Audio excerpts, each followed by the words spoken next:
ନା ମଦ ପିଉଛନ୍ତି ନା ଗଞ୍ଜେଇ ଟାଣୁଛନ୍ତି। 7ରୁ 70 ବିନା ଆଲକୋହଲରେ ଘାରୁଛି ନିଶା। ଯାହା ପାଇଁ ସମସ୍ତଙ୍କୁ ଘାରୁଛି ନିଶା ସେ ଆଉ କେହି ନୁହନ୍ତି, ସେ ହେଲେ ଆମ ଓଡ଼ିଶାର କୁନି ଲିଓନି ନିଶା ମହାରଣା। ତାଙ୍କୁ କେବଳ ଗୋଟିଏ ଜିନିଷ ଜଣା, କଣା କଣା ଆଉ କଣା।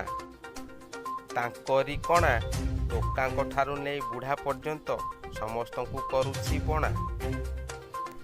ନିଶା କ୍ଷୀର ଟାଙ୍କିରେ ପ୍ରଜାପତି ଟାଟୁ କରି 7ରୁ 70 ସମସ୍ତଙ୍କୁ କରୁଛନ୍ତି ବାଟ ବଣା। ସବୁଠାରୁ ଇଣ୍ଟରେଷ୍ଟିଂ କଥା ହେଲା ତାଙ୍କୁ କୁଆଡ଼େ ଘପାଘପ ଭିଡ଼ିଓ କରିବା ଜଣା। ନିଶା କହିଲେ ମୁଁ ଘପାଘପ ଭିଡ଼ିଓ କରି ଓଡ଼ିଶାର ନାଁକୁ ସାରା ବିଶ୍ୱ ଦରବାରରେ ପରିଚିତ କରିବି। ଆହୁରି ମଧ୍ୟ କହିଛନ୍ତି ସେ ଓଡ଼ିଶାର ମସଲା ମାର୍କା ଟୋକି। ନିଶା କହିଛନ୍ତି ଇଂଲଣ୍ଡ, ହଲାଣ୍ଡ, ଆମେରିକା ଯାଇ ମୁଁ କାମ ଶିଖିକି ଆସିଛି।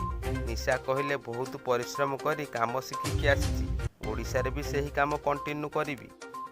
ଖାଲି ଦେଖିବାକୁ ବାକି ରହିଲା କେଉଁଦିନ ଗୁଗଲରେ ଭିଡ଼ିଓ ନିଶାଙ୍କର ଭାଇରାଲ ହେଉଛି। ଦର୍ଶକ ଚାତକ ଭଳି ଚାହିଁ ରହିଛନ୍ତି କେଉଁଦିନ ନିଶାଙ୍କର ଭିଡ଼ିଓ ଦେଖିବେ।